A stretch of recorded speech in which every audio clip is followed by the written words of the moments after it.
Hello and welcome to this short video where we're going to go under the bonnet and explain how it all works at North West Care Co-Operative. So the way I'm going to do that really is according to the following route map, if I can get it up on screen for you. Let's see how that goes. So we're going to have a look firstly at our members handbook. Which is the place where we tell the whole story of what we do in the cooperative, and in particular, where we express our core values. I'm going to explain a little bit about our membership and how we are structured. Then how the money works, so how everything is paid for and how we manage that, your payments on your behalf and your hours and all that kind of thing. Talk a little bit about the daily care record, which is a fundamental requirement of registration and regulation, and it's also about how we monitor support on a day-to-day basis. And then finally, just touch on with a quick sort of verbal description of our operating cycle. So first then, looking at the members handbook, if I can find that and bring that up for you. The members handbook is stored in a thing called MyCloud, which is an online cloud-based system where we store all our policies and information and documents relating to North West Care Co-Operative. And the idea of the members handbook is essentially to have in one document, an ever-growing document, I have to say, enough information that tells you all about how we operate and everything that we do. And so we've been developing the members handbook over time. It's stored, as I say, on this cloud system, which anyone with access to the system, and we can kind of control access and keep it to our membership, but anyone with access to the system can view from anywhere that they can get an internet connection. And as we store all the documents on PDFs, then you can read them on a mobile phone if you need to. So the members handbook is kind of the core document. It's growing now to over 20 pages. It's divided into a number of sections that explain about our values, how we distribute responsibility, how we deliver care and support, how we safeguard, manage risk, and on and on. And we're adding to it all the time. And it's got a number of appendices, which are some specific documents with details supporting some of these kind of general subject areas. So the handbook is very much how we operate, what we do, and how things look. It's divided up into a number of sections. And critically, if I just quickly drop down to the section on distributed responsibility, you've got a summary of what we do in terms of how we distribute responsibility and what that means. And then what we've got is anything that kind of is used to support that, like if you like a key supporting document, you can find by clicking on the links below. So everything, you don't have to dig around for other documents. They're all at a kind of a mouse click away. I'm not going to click on these links now because it takes a while to open them up with Zoom running, but essentially, you know, the memorandum and articles that sets up the business that is North West Care Cooperatives and explains how it operates legally is accessible, and how responsibility is distributed is accessible at a kind of mouse click. So that's our handbook. The thing I'm going to sort of focus on a little bit before we move on from this, though, is our values. They're all expressed on the front page, and I think I'm going to read them out to you because I think they give you a really good flavour of what we're all about and how we work. So in terms of the current language in use in social care, North West Care Co-Operative is registered by the Care Quality Commission as a domiciliary care agency and provides personal and social care, in inverted commas, to clients who are in receipt of its services. This is not our vision. Rather than a transactional care relationship in which one part of the organisation, the provider, cares for, in inverted commas, another part, the user, we seek a mutual one. Our aim is to be not an organisation, but a community whose members, be they users or providers of service, care about, in inverted commas, support and enable each other. Our vision is optimistic. We see our purpose as not to provide care, a noun that we see as passive and restrictive, but to enable our members to live life well, a participle that is active and unlimited. And again, just sort of stepping aside from that, the outcome is to live our lives well. Care is merely an output that delivers that outcome. So we're focusing on the outcome. We do this by operating along cooperative lines so that together we can live life well, in inverted commas, allowing members to participate in decision-making, problem solving, risk management, etc. Leadership is distributed, and quality assurance and regulatory compliance is not imposed by hierarchical control, but achieved through mutual professional respect and shared clarity of purpose. In more specific terms, our code is that together we are in control, making our own decisions. Together we own problems, identify solutions, and make them happen. Together we contribute and add value. Together we grow, learn, and develop. Together we are optimistic about our future. And together we are a community that lives life well.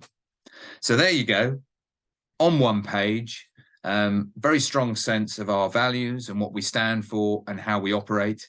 And I think any of you who've involved in delivering or receiving services in the social care sector will recognise that that is quite radically different, or significantly different at the very least, to much of what is provided out there.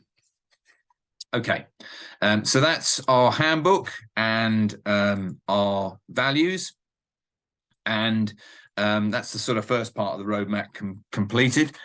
So again, moving on to our membership and how we're structured, and that's obviously again quite important to understand. So again, I'll try and pull up another slide that kind of explains that a little bit for you, if I can find it. I think it's here. And I think that the key thing really to say about this is our structure was driven at the start when we began in 2019 by how we could fit our idea into the requirements of regulation. And the traditional kind of service provider or provider of support for people in social care, if you like, a care home, would be registered by the Care Quality Commission in two ways. They would register the service, so Acme Care Homes, and they would then register the location in which that service was delivered. So if Acme Care Homes had a care home in Chester, they would then register a location as Acme Care Homes Chester. And critically, when they came out and inspected, they wouldn't inspect the service, which could be a head office somewhere. They would inspect the location where the service was being delivered. So they would go out and visit Acme Care Homes in Chester. And of course, if Acme Care Homes added more locations, had a home in Chester and a home in Ellesmere Port, then they might go and visit Ellesmere Port as a separate inspection, and so on and so forth. So there was that kind of difference between the service and the location, and we had to try and fit into that. And so as part of that, and as also part of the way that we kind of organically grew and were structured, we have two different things that we refer to as North West Care Cooperatives. We have one which is the service registered by Care Quality Commission, which is the service company that is North West Care Cooperative. And we have this thing called NWCC Chester, which is a CQC description, which is the location and is the cooperative that receives and delivers our services within the Chester area. So two separate things, both of which are called North West Care Cooperative, but they both work alongside each other. And it's kind of the relationship between the two that's the important thing to understand. So North West Care Cooperative, the service company, which is registered as the service by the Care Quality Commission, is established at Companies House as a not-for-profit business. And before we could get registered by the CQC, we had to have a business at Companies House that we could register. So the service company was that. Established as a not-for-profit, company limited by guarantee without shareholders. And this service company holds all the liabilities that any business would hold, whether it's delivering care services or making widgets. So it does all the stuff around pay and pension and health and safety and duty of care and training and quality assurance and all other kind of regulatory compliance. And actually much of that doesn't really change whether you are making widgets or delivering care services, because that's all quite kind of, governance based and legal, but all those liabilities sit within the service company. And the service company has its own board that is responsible for making sure that the service company operates legally and ethically and within kind of regulation. And the service company, as well as holding all the liability, critically employs all the personal assistants and manages all the business, all the outputs of the business. So again, the number of care hours we're able to support and the number of PAs we're able to employ, all that kind of stuff, output related, the service company is responsible for. And that sits on one side. Then on the other side, you have this thing that CQC refers to as NWCC Chester, which is the cooperative and is registered as the location by the Care Quality Commission. And it is the cooperative that they came out to inspect when they inspected us earlier this year. The cooperative has a membership which consists of all the people who receive the services, all the people who deliver the services, and a third category, which I'll talk about in a moment later. And because it's a cooperative, all of the membership are the decision makers as to how that cooperative works. And the cooperative very much sets the tone of the business. So they define the outcomes that the business is looking to deliver. So all the how to live life well stuff is defined by the cooperative, and it's either defined individually by members receiving service who direct their personal assistants how to support them today, to help them live their life well today, in whatever activities they do. So today we're going to go to the pub, today we're going to go bowling, today we're going to go for a walk, whatever it is, they control and direct that. And then generally, more strategically, over the way the whole cooperative works and the kind of values that we want to underpin, things we want to try and do, that is decided more collectively along cooperative lines. So the principle of one member, one vote, everybody has a voice within that decision making. And every member has a voice within that decision making. And our membership, as I sort of said, there are three categories of member. We have our principal members, who are the people who receive our services. We have our personal assistant members, who are the people who deliver those services, our personal assistants. And we feel it's really important to employ or engage those people in the ownership of the cooperative and the decision-making of the cooperative so that they are able to contribute to it fully. And then we have a third category of member, which we call a supporting member. And that generally tends to be someone who is associated to the principal member. So where the principal member, for example, is an adult with a learning disability, it might be their mother or father who has traditionally been responsible for the direct payment, still manages their direct payment budget, and actually can act as another voice to ensure the interests of the principal member are kind of achieved and represented in what we do.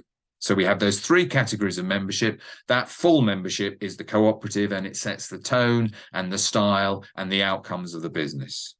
And the critical thing is that the service company, which delivers all the outputs, kind of supplies services to the cooperative. So the cooperative says to us, this is how we want to live our lives well, and all the outputs that actually enable you to deliver living your life well are provided by the service company, and they are registered and regulated as such. So all the legal liability sits in one place, and all the kind of decision making around the important but kind of soft stuff in a way about how the tone of the thing sits in another. And it might sound complicated, but actually seems to work pretty well.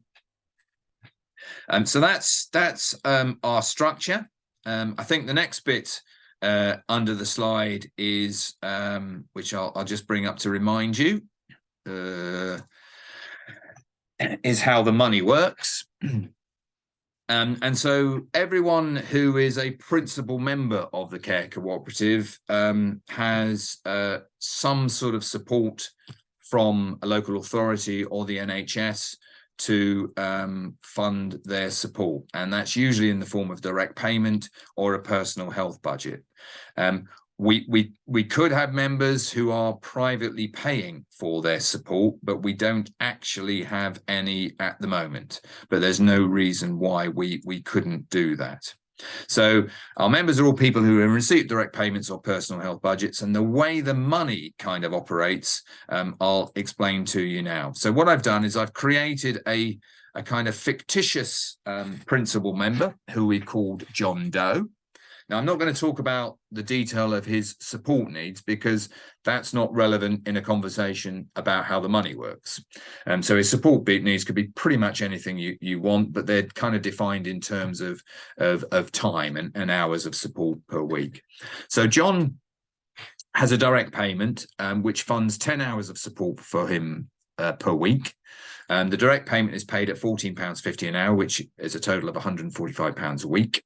And over a year or 52 weeks, that would add up to £7,540 per year. So what we do is we say, OK, John, we're going to provide support for you for 10 hours a week, which will be £145 a week at a rate of £14.50 an hour. 7,540 over the whole year, but we'll divide that whole year cost into 12 monthly payments, which works out at 628.33 each month. And what we will do, John, is we will charge you on or around the 25th of each month when we raise invoices after payroll. We will charge you 628.33, and we'll do that, you know, month on from month to month, and it will be set at that price. Now we might adjust that price as we go along, which I'll talk about later, but the critical thing is that is your price, and you know that you're going to pay that every month. So it kind of works a little bit like a utility bill. And when it comes to John managing his direct payment, there's not suddenly a high cost one month and a low cost one next month, and he doesn't quite know where he is. He knows he's going to be paying broadly the same every month, and we try and set that rate and keep to that rate as much as we can. Now, in addition to John's actual hourly support, there are a couple of other costs that we include within our support. So if John is taken by his personal assistant in their car somewhere to do something, then we will pay the PA's mileage at 45 pence a mile for that, and we will charge John for that. John has a Motability vehicle that he funds himself. That's fine. The PA drives it for him. That's all okay, and John sorts that out himself. Likewise, if John takes the PA to say, right, what we're going to do today, we're going to go out to the pub and have lunch, then we would expect John to pay for the lunch for the PA, as it's kind of a cost that's incurred by their work. We tell the PA, you know, don't buy the most expensive thing off the menu. We try and encourage people to try and keep their menu choice down to £6 is what we aim for. But actually exactly what that is, it's kind of worked out between the principal member and the PA.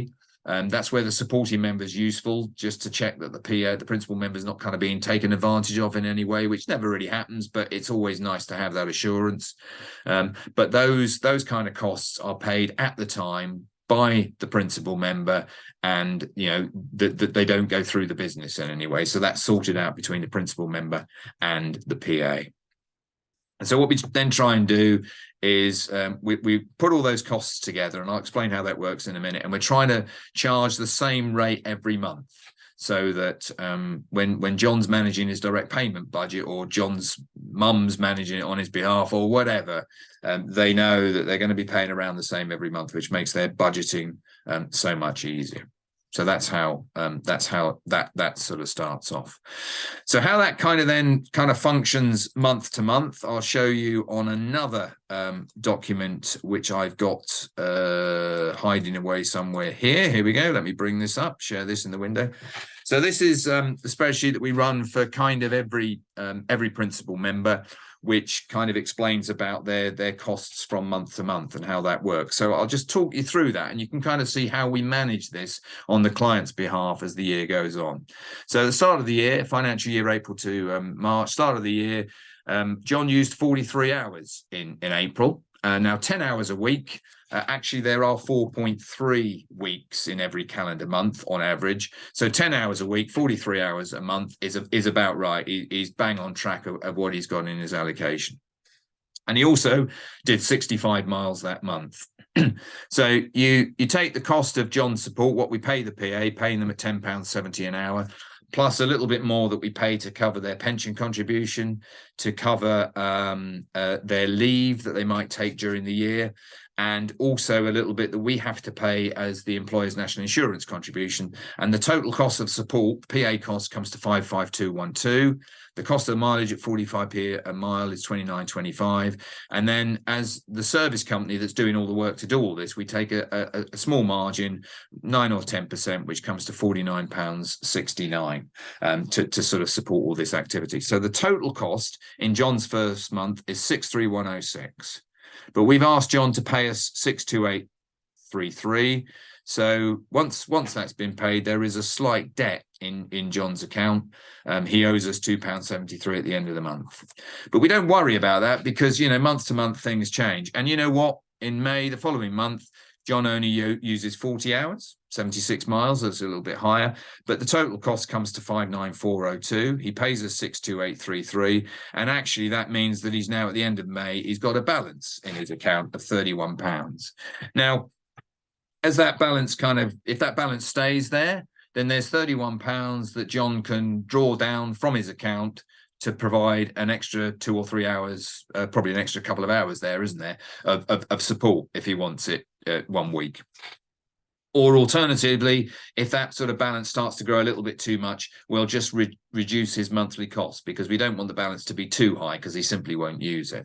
So we kind of keep an eye on that. So the following month, end of June, 40 hours again, slightly more mileage, 55987 is the cost, pays 628. His balance has gone up to £60. Now, in the scheme of things, £60 is not too big. He could probably spend that again if he needed to. So we don't adjust his monthly figure. What I would say is what we do is keep the figure the same throughout a quarter. And at the end of each quarter, we'll kind of review where we are with the balances and we might adjust the monthly figure. So at the end of quarter one, balance of £60, no great point in adjusting the figure. So we carry on with 62833. And that's quite a sensible thing to do because, of course, in July, John uses 45 hours, which really is slightly above probably what he's got. So that balance drops down again at the end of the month. But August, we're back to 40 hours a month, September 43, so we're on track again. So the balance is starting to build. So at the end of the next quarter, John's now got £73. It's been building up steadily. It's likely to build up steadily. He's not reducing it. So what we do is for October and November, we say, well, what we'll do is we'll reduce your cost, what you're paying us, down to 605, and that will start to bring your balance down. We'll review that again at the end of December. We might have to put the cost up, or we might be fine where it is, or we might even drop it down a little bit, and then we'll hopefully stick with that cost until the end of the year. So the idea really of the way that operates is, I guess it does two things. It means that if John is not using his hours, then he's able to bank the money for them and perhaps use them at a later date.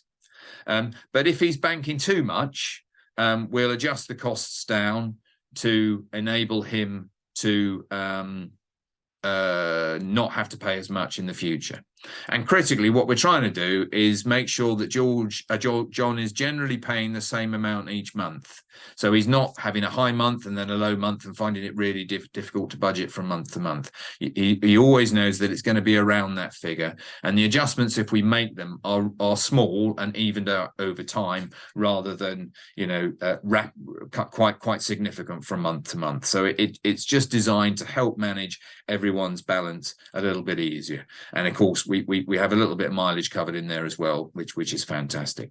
So that is very much the way the money works. It means what we're doing in effect is we're not only kind of providing support to John in terms of his kind of PA support, but we're also supporting him by providing almost like a managed bank account to manage the way that the money works and the way stuff is paid for.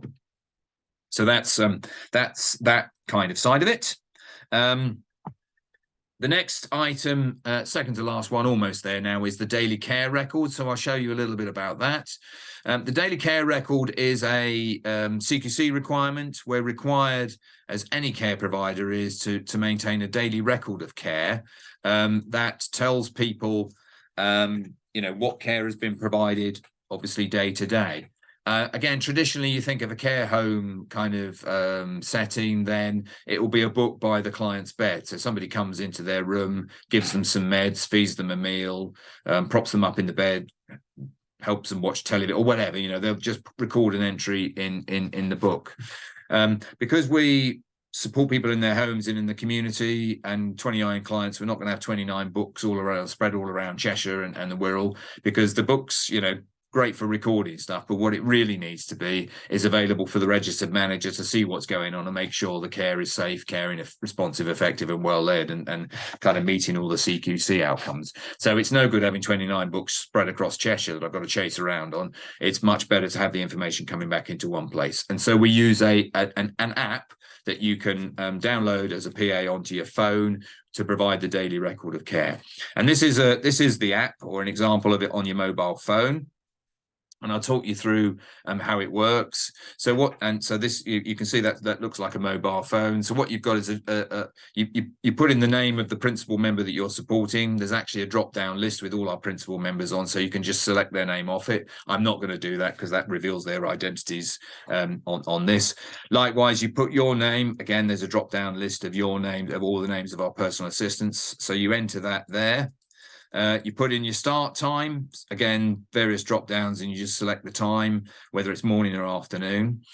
You select the date. The app is set for today's date, but if you click on this little kind of calendar sign here, you get the whole month coming up, and you can select any date. So if you've forgotten to do an entry this moment today, or if you've forgotten to do an entry from yesterday, let's say, you can go back and do it retrospectively.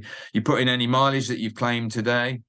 And then critically, and this is something that the CQC really liked when we first did this, when we first had our daily record of care, and we first did our daily record of care actually using WhatsApp rather than having a specifically designed app.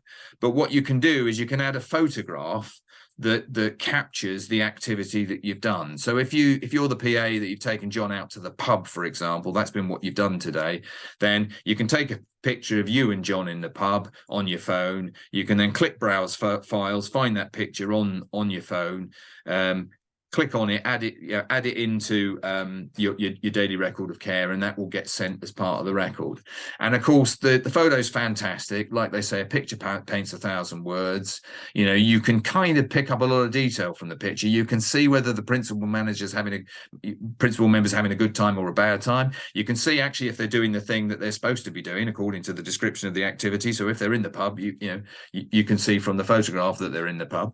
You can see whether the principal member is enjoying themselves by their facial expression, and if you're doing things like, you know, we're cooking in the kitchen, you can also get a sense of whether the kitchen's being kept clean, and whether the right sort of hygiene's in place, whether it's being done safely, and a lot of things that a picture can tell you. So we encourage people to take photographs if the principal member's happy with that, and upload those on the daily record of care. And again, when we started doing that on WhatsApp, the Care Quality Commission thought it was absolutely fantastic because it told us it was such a rich story about that daily record. Put in your finish time. When you finished, you put a quick description of what your support involved here. So again, went to the pub with John Doe. Well, you know, the photograph hopefully shows that. Put that in, and then you click the submit button, and a kind of submission is sent off to me at the centre. And the submission, worth showing you now, looks a little bit like this. I'm just about to click on the wrong thing. Looks a little bit like this. So let me show you this. I've anonymized it, so there's no principal members or personal assistants shown here because I don't want to reveal people's names, and there's a few gaps in the descriptions here, which is where names are referred to. But I get in the center on an Excel spreadsheet, which is added to every time somebody clicks submit on their app. I get all the information recorded in one place. So I get the date it's submitted, I get the description of what people have done, who the principal member is, who the personal assistant is, again, the date, the start time, finish time, the hours claimed, the mileage claimed. I can get to see the photograph that's taken. And critically, at the end of the month, when it comes to working out how many hours each PA has done and how many hours to charge to each principal member, you know, I can click on the filters that are here, and I can filter it by principal member or by personal assistant. So you can do all those calculations. It's all in one big long list, and it's really easy to manage. And there's enough detail there that I can answer questions about where people have been and who they've supported, and whether two people are being supported at the same time by the same personal assistant, all that kind of stuff, and make sure that, you know, people aren't being overcharged for stuff. So it works really really, really well. And you know, that is our daily record of care. Meets all our CQC requirements, and it also makes the whole payroll process every month really, really easy to do. So that's kind of about really almost all there is to say to you. Just talk a little bit about the way our kind of cycle works, which is important if you're in receipt of a direct payment or a personal health budget and you're paying us, and you kind of want to know how that works. So essentially our pay month runs from the 18th of one month to the 17th of the next.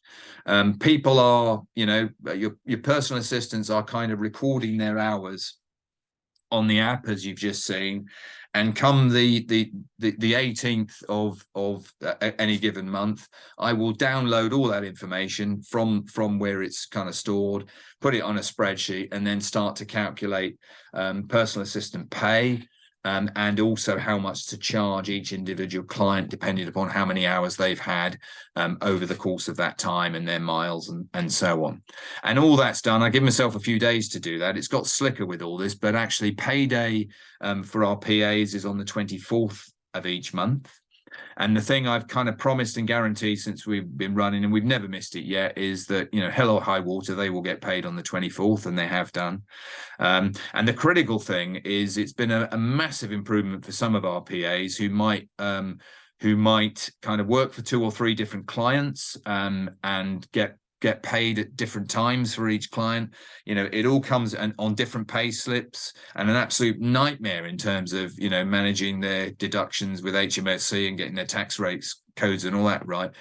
We've simplified a whole lot of that, because you might be a PA working for us supporting 2 or 3 principal members, but your pay is all in one place, all on the same pay sheet, all paid on the same day.